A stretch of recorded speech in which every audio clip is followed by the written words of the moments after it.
The nitty-gritty. The judging. The judging.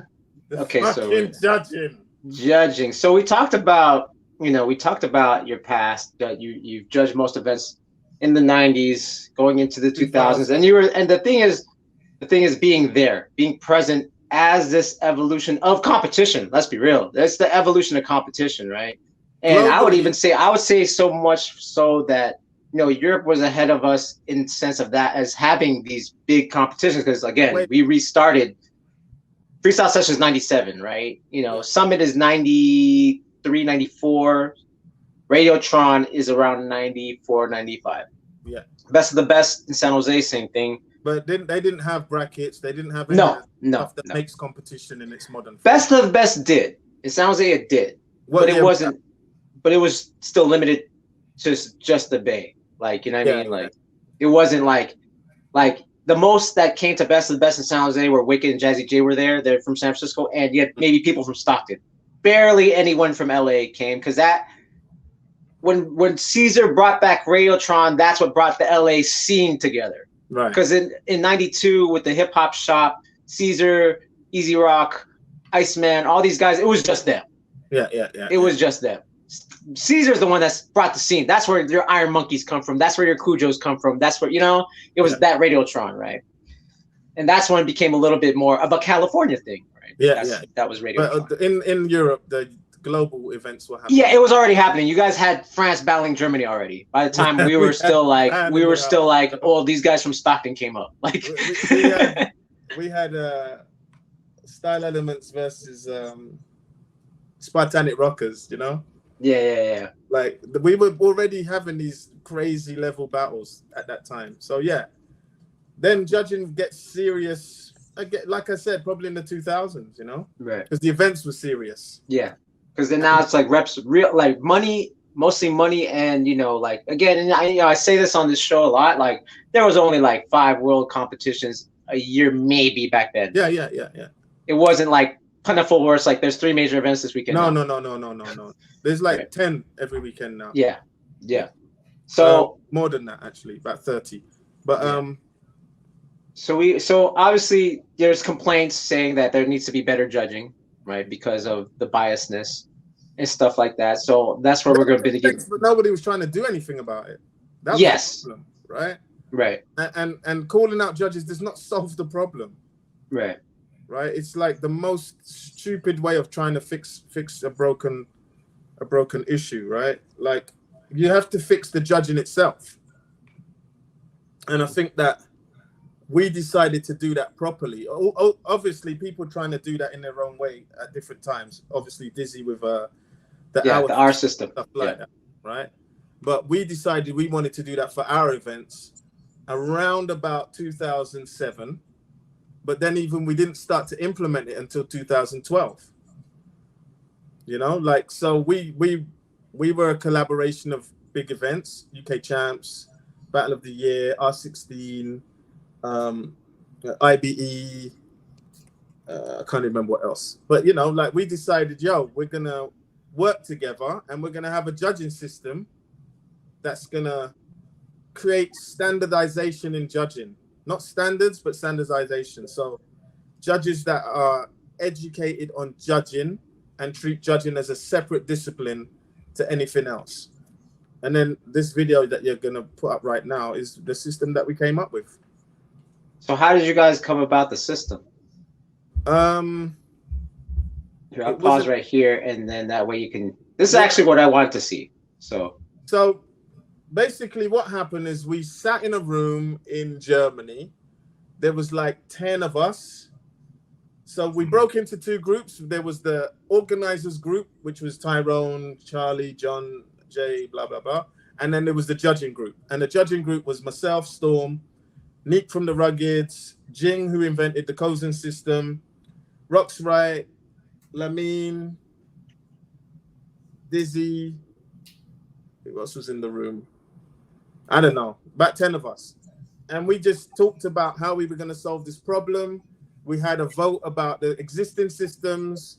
We decided that we had a fair vote, and the hour system was voted out. Damn. And the Cozen system was voted in. because of the round for round judging just making a little bit more sense at that time. And then we decided, okay, we need to also, the round for round and best of thing was one part of it, but then we also decided that we need to have criteria, right? What are the judges looking at? So we just decided, okay, well, when you look at breaking, we went around the room, what are you looking at? What are you looking for, right? So we wrote down all these terms on the whiteboard, as it's called these days.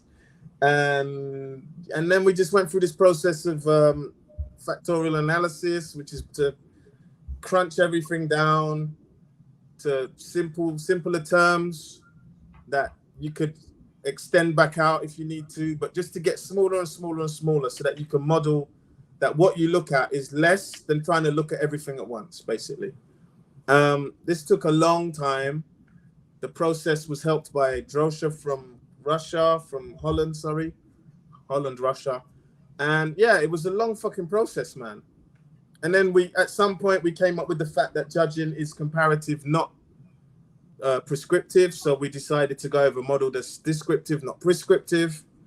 And the rest is kind of history. I mean, you'd have to ask me questions about particular features that you don't understand or that sound interesting or whatever, or why we did certain things. So we're looking at the so this is what's on as far as judges has in their hands while they're judging, right? Like this right here. Yeah. Is there more dials, or it's based on turntables, which I think that's pretty interesting, right? The fader. Yeah, certain people try to think that I came up with that. Actually, Storm came up with the fader thing. I didn't like it. Okay, word. Yeah. So how come you didn't like it? Because it just didn't make any sense to me. Because we hadn't decided that it was a scale like this yet, right? I think that idea came out of the fader.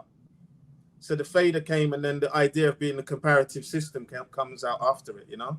So just looking at it, it didn't make any sense at the time, you know? So sometimes these ideas are just floating around in your head, and you just try different things, and then the reasoning and the understanding comes later. Do you know what I mean? For sure, yeah. That's a scientific process, right? Yeah, like you're gonna try some shit. Some of it don't work. Some of it is like, oh, but let's put a pin in it and come back to it. Do you know what I mean? Yeah. Yeah. So there's like 6 faders which represent the body, the mind, and the soul of the dance. But really, the system and the training is about building an awareness of what you're doing when you're judging. You know what I mean? Because most people don't know what they're doing when they're judging. And I don't mean that they don't know how to judge.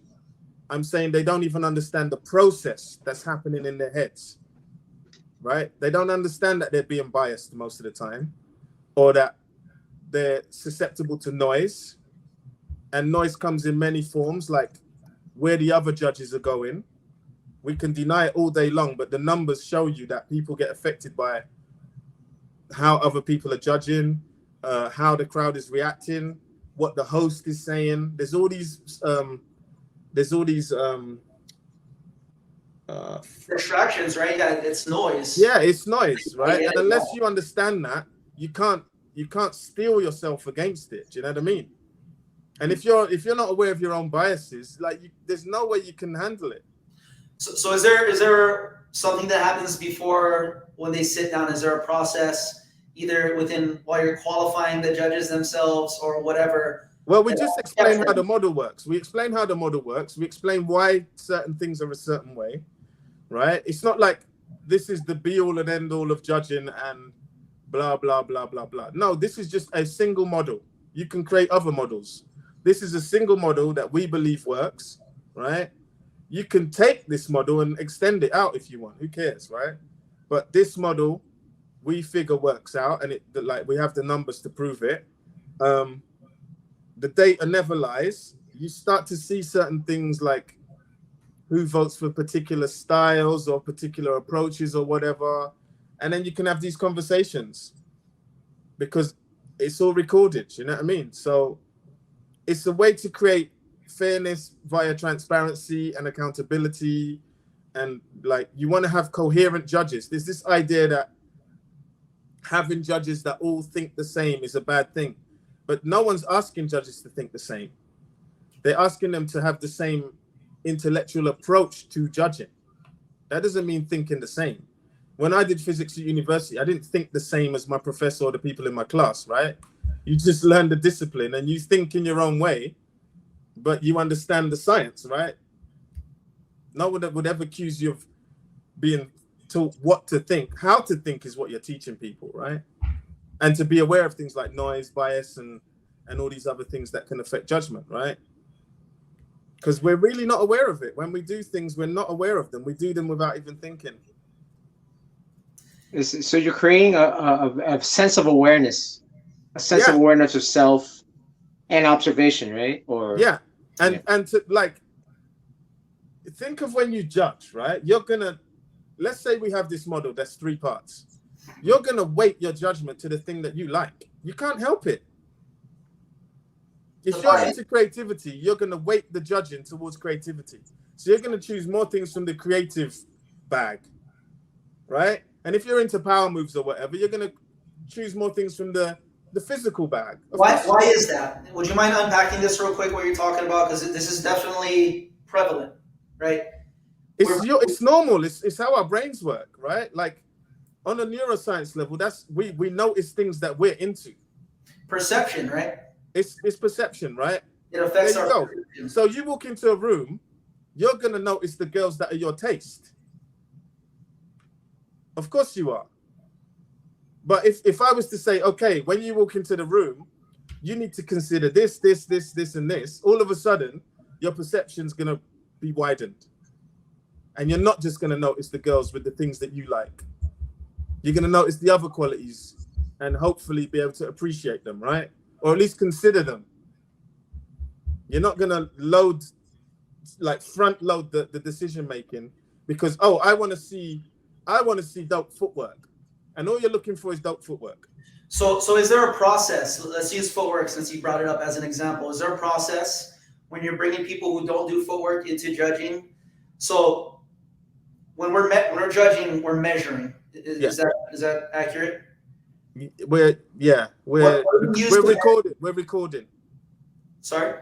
We're recording and measuring a little bit. Okay. It's like a hybrid between these two states. Like we're not gonna look at the footwork per se. We're gonna look at the quality of that footwork, the composition of the footwork, the space usage of the footwork, the level usage of the footwork. So these are qualities that are just not, it's footwork and I like footwork. Yeah. Right. So if you haven't done it, is what I'm trying to figure out. And I know you guys have it really, really segmented and broken down, which is everything about it is scientific, and I'm highly, highly interested in it. I want to know if the person judging, when they're looking at footwork and they haven't positioned themselves, they haven't found freedom within it ultimately, right? That's kind of like the mastery. They haven't found the mastery within footwork. If they haven't sensed it in their body, how are they able to pick up on it? So let me elaborate on that real quick. Because we have the typical 5 senses, but what we know is there's a lot more than 5 senses that we experience nature, right? So how is the judge accurately perceiving the set criterion that you guys are having? And let's use footwork as an example. That's just a good one right there. Because like I said, you're not looking at footwork per se. You're looking at the qualities of the footwork. Okay. So you need to educate people on what is good form, what is use of. So you guys are educating on that. Okay. Right. What is the use of levels? What does quality of movement look like, or how is quality of movement communicated in footwork? Yeah, you guys are using objective properties. Is what I didn't know that. Okay. Yeah. So you're trying to zoom out.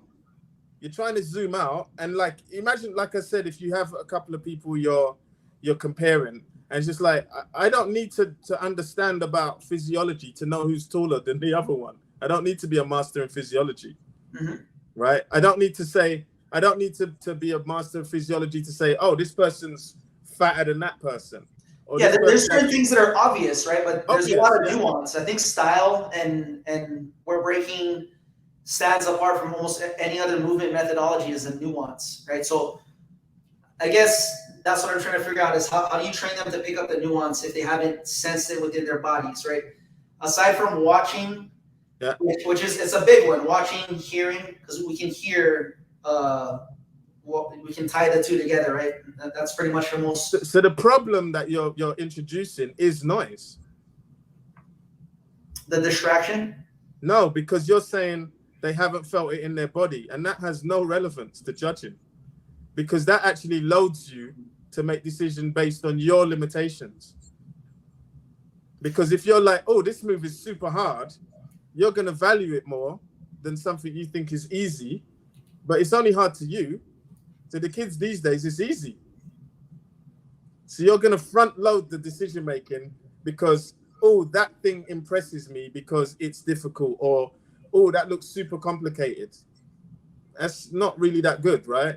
Is that the only mindset to that thought process? Would it be possible that it's like, oh, okay, I see what he's doing here. He's actually accessing speed and he's tying it into context with the music, right?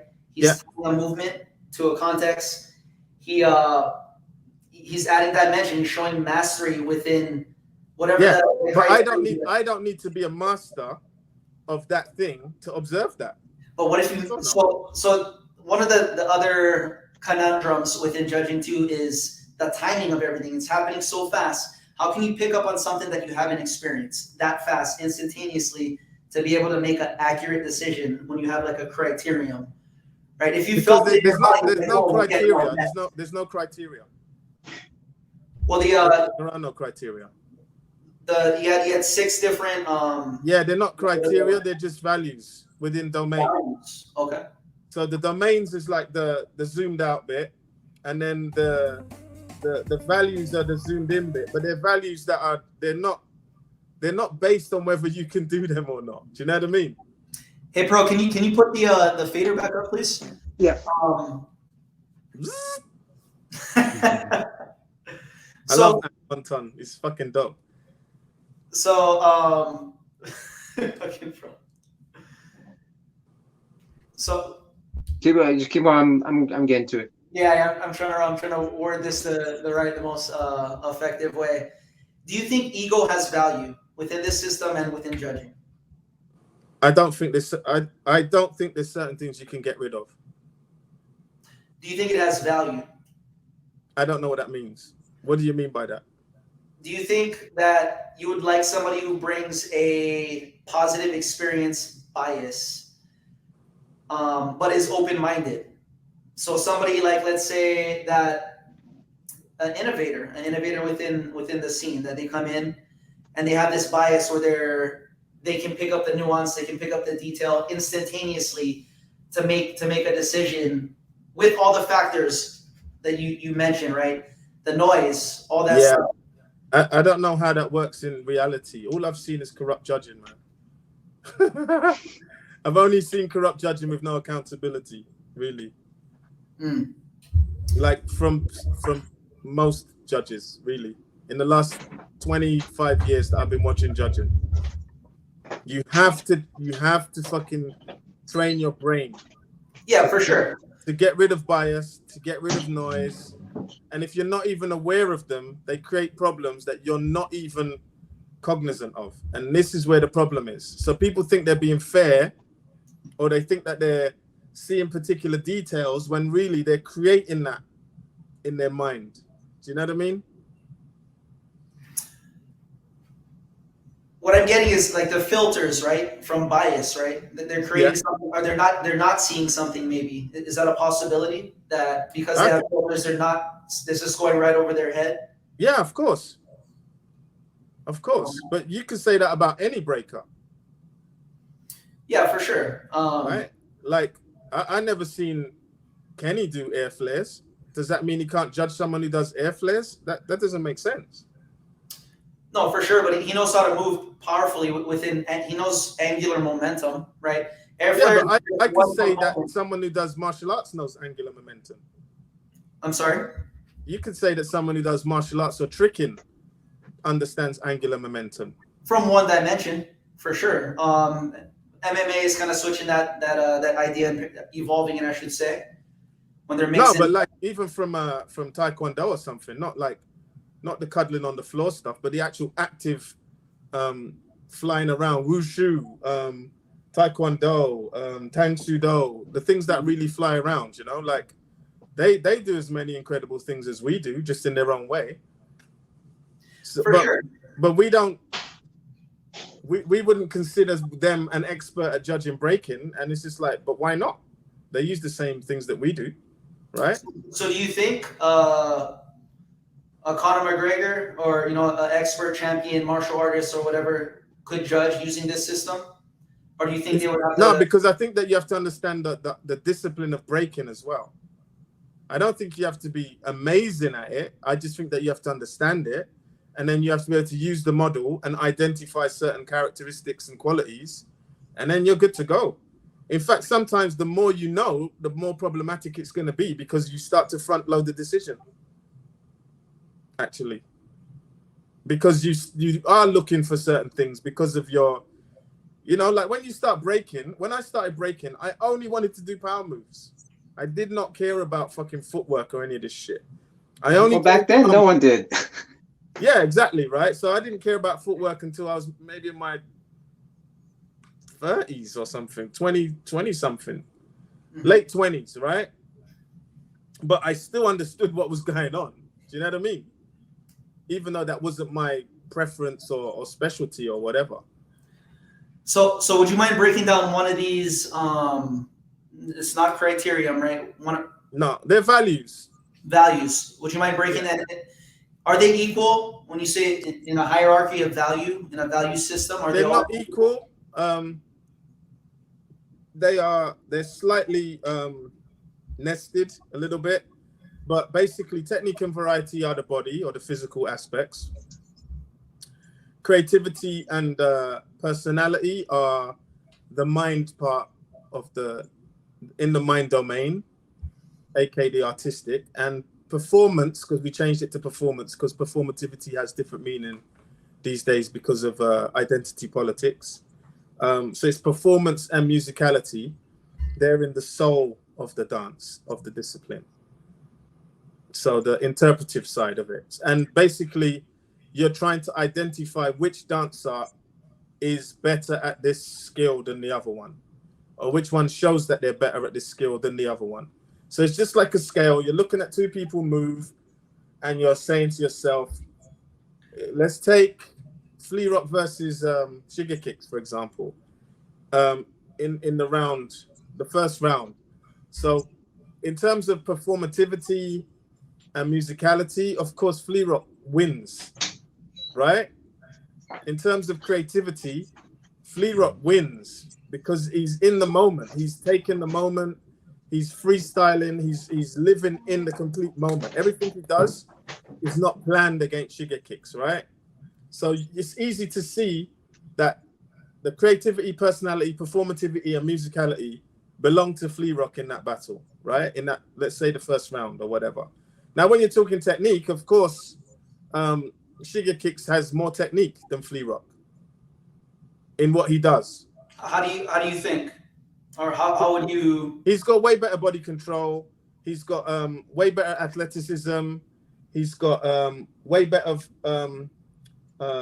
spatial control. Like, these are the things that make up technique, right? I think Flea Rock crashes his head spin even in one of the rounds or whatever. He doesn't. He sweeps out of it. He doesn't really necessarily No, because even in the system we have 3 grades of crashing. We have a slip, we have a crash, and then we have a bouncy motherfucker. You're out of here, right? Oh, yeah. So I would consider that a crash because it breaks the flow of what he's doing, right? Okay. In the system. Could that possibly fall under creativity when somebody creates something new on the fly? Like, let's use K-Mel as an example, right? The crashing with style. Harry Houdini, but you escape artist. Crashing. I'm sorry? Like, you still have to punish them for crashing. Like, you did not intend that to happen. So actually, the act of crashing affects your musicality because you come out of the music. You didn't mean to do that. And it also affects the technique of what you're doing, because that's not what you planned. So yeah, you might gain a creativity weighting, but you'd lose some of your technique weighting, and you'd lose some of the musicality weighting, right? So where would freestyle fall under? What value would freestyle? Again, if we're using that would fall under creativity and personality, because it's part of your personality, isn't it? And also it's part of your creativity. I mean, we have these great moments that come out of slips and crashes. That's where a lot of moves are, I'd imagine, from my process, they come out of like slips and stuff like that. I find more efficient ways. If I didn't put my hand down, could I just rotate a little more to create? But it's how it's performed. If I saw that you fucked up, even if you saved it, you fucked up. You could like fall off the stage and land in a crazy move that no one's ever seen before, but you still. That's a bit radical. Yeah, because when we unpack things, we have to go completely to the craziest example, and then we can draw it back, right? But it's still, I mean, I hear you, it's still a crash. Even though if you caught into some fucking, you've never seen it, and you've had a moment. Yeah, you created a moment. On the technique side, even if I give you on the it's a crash. Yeah. That's a low blow, buddy. Yeah. You just hit an artist in the nuts just now. Renegade went like this. Pow! Like, say again? It does affect the freestyle element of it a little bit, right? When people coming in and entering. Yeah, but I mean, at the end of the day, right? If you're judging, you can choose how you want to value things. Oh, okay. Okay. Yeah, we don't tell you how to value things. We just tell you how the model works. That's what I was curious about. No, because this is an art form, right? And there is some level of improvisation, right? There's improvisation. No, subjectivity. We can't take away subjectivity because it's not a science. We're not dealing with robots, right? So you're free to judge how you want, but use the model. That's it. That's the fear. I think that's the man. Here comes the old guy. Here comes the old culture guy. Here he comes. The fear is that because of a system, the fear of it being static, robotic, non-organic, that's a fear, right? But it's a silly fear. Like, why do we fear things before we understand them? Instead of asking, like, call us whatever you want, the architects of the system. People hear the word system and they panic. And it's just like, guys, we're in our 30s, 40s, and 50s now, you know? Like, if you don't understand something, be man enough to say, yo, how is this going to prevent what you're talking about? Yeah. Don't just assume, oh, but this is going to happen and breaking's going to change and breaking's going to turn into gymnastics. Do you honestly think that we didn't think about that? Yeah, no, systems within itself. Well, you guys aren't funky on your top rock. How could you? Yo, I'm funky in my top rock. Us wacko. But see what I'm saying? There goes again the practitioner outlook, because you know A, B, and C, right? Yeah, but like we're gonna get left out. Like what you're saying doesn't work, because then Jeffro wouldn't win. You have a point there. What do you mean? Right, Danny Dan would. Jeffro's like one of the highest scorers using this specific system. Like we do value dancing, musicality, creativity, and personality. Like they're right there in front of you, right? Yeah. I'm not saying anything about that. I'm just saying improv, aka but the magical moments. Improv is still valued because it's part of creativity. So it's actually even got its own fader, which is actually quite highly weighted in the system, right? What do you do with someone who improvises and the other person doesn't improvise? Let's look at the system. You just move the fader for that guy, right? That's it. You don't need to do more than that. You say, this guy's more creative than that guy, and you move the fader that way. I can't tell you how much or which faders to hit. You have to decide. This is the model. This is how you use it. And then you're free to move the faders however you want. That's it.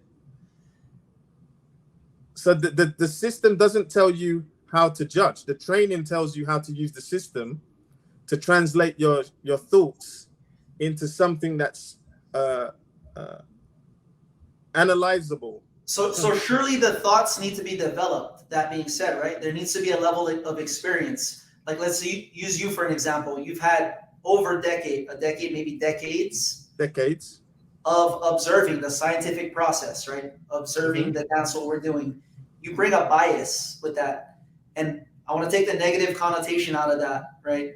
There's good biases. It takes numbers. It takes a lot of that. It takes multiple angles of the process, teaching, practicing, observing, all that stuff. It all feeds into it for sure. So I'm saying, like, there has to be a good, I guess, a requisite and bias, right? Bringing in. No, all you have to do is be aware of your biases. The bad bias, but there's good bias, like you. Yeah, that's like part of taking judging seriously is coming to terms with all of that. Like, whenever I've tried to judge, I'm not there for a payday, bro. I'm there to do the job properly. That's why I get to judge so many events. People think that it's like, why would these organizers, promoters, or whatever trust me with such an important job if they didn't think I took it seriously? They trust me to take it seriously, right?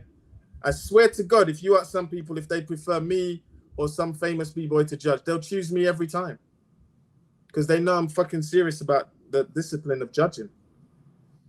And I mean, let's be real. People have missed flights that were supposed to be judging. Yeah, like all sorts of shit. And I'm on fucking. And they're considered the best. In fact, I have to be even more careful because people think I'm not qualified to judge. So I have to be even more serious about judging. Yeah, I can see that, man. Yeah. So I have to take it ultra seriously, be very clear about what I'm doing. But the same pressures that I'm under, everybody should be under. Take the job seriously, do the job to the best of your ability. The system does account for repeats. Yeah, I just, you know, shout out to ATN. I just put, you know, the video where it talked about certain things. I could put it again. No, it's just under variety. If you lack variety, that's basically repeats. Yo, thank you, bro. Yeah, bro. Leave as they come. Just leave it up right here so we can not organically address it as it comes up, but leave it up just so. Okay, word. Yeah, but within the system, we have we zoom out because people call repeats when it's not a repeat. Like I said before, this model works in a particular way. So we have decided that repeats are not in the same round. If you do stuff in the same round, it's the same. It could be the theme of the round or a motif. If you do things from one round to the next that are the same, then it's a repeat. Then you would move the variety button to the other side. Who's not repeating? Variety fader. This is a robust system. And I guess that's one of the biggest thing I was wondering is if you guys are trying to keep it fully objective and educating on all these values. That's the goal. That is the goal. That's the goal. Okay. Yeah. Okay. Like, it's not going to happen overnight, of course. I mean, we spent 10 years doing this shit. It's not like we came up with it over a weekend. We spent 10 years doing it. We've tested it at hundreds of events with over 100 judges, right? So this shit has been, it's been tested, man. It's been road tested. It's not the end of the judging systems. It's just, for me, it's just the beginning. We'll figure out along the way what works, what doesn't. The more people that get certified or trained, like say, for example, Etienne, right? He's asking a question, is there repeats? Yes, there are repeats, and they are considered in the system. Now, if he's got 100 questions, maybe a few of them we haven't thought about, right? I would hope so. Like, I'm not arrogant or to think that we've come up with the perfect system. Like, it just doesn't work like that, right? There's going to be things that we've missed, but people need to become part of the conversation to help us figure out. And I think that's why this show is important, Plug, is that because I think this is the first time we're actually, like, this is pretty interactive. Like, and this is the most I've heard about it. Do you guys usually have these town meetings or anything like that where it's open to the public, where we can come in and, like, you know, discuss? I mean, we're trying to shout out to the Dan. the network, the dance adjudication. Yeah, I just followed them. I should have tagged them in this. We're trying to create an e-learning platform so that everybody can understand what the fuck is going on and give feedback and stuff like that, right? Like, this thing is a slow process. We don't have resources. We're doing this all off our backs, right? So we have other things going on. And then we're also like committed to creating a fair, transparent judging system that everybody can understand and everybody can use and everybody can have some kind of input in. Do you know what I mean? Like I said, I don't think that we're arrogant enough to think we've solved the fucking problem, but we've definitely gone further than any fucking body has. I mean, right now, actually, as I was listening, I was observing, obviously I was like pulling up clips while you and Jay were talking. This is the first time I'm actually hearing it in a public forum. This discussion, I've never heard this at all. Like, this is my first time, and I'm just, even though I'm like, it's like kind of like background noise, you guys talking. This is a good conversation. This is a really good because the thing is, everyone, their questions aren't really questions. Let's be real. Most people's questions are my rant on Facebook. That is not a question. And right now, I've gained more from the conversation you and Jay just had than I did anyone's just talking online. Because they're not trying to understand what's been done. Like, this is the future. I'm telling you. Even if it changes and it adapts to new ideas or whatever, right? It's the future. We have to start somewhere. I think this is a good jump-off point, right? And over the next 10 years, 20 years, 50 years, maybe the next generation will figure out what we missed. Maybe some of you guys will figure out what we missed. Like, it's a work in process. I don't know anything outside of those three domains, body, mind, and soul. I don't know anything outside of that. For me, it's as simple as solid, liquid, and gas. Right? If we miss something, people can bring it along and say, yo, when I think about breaking, I think about this. Have you guys accounted for that? And we can say, shit, we missed that. So we should put it under which domain or whatever, right? Yo, this is Shadow Rock and PROFOWON. And this is Jasoul. And you're watching the Gearheads Breakcast. Please like, subscribe, hit the bell at the top for notifications, and follow us on Instagram at Gearheads Breakcast. Peace, y'all. Peace.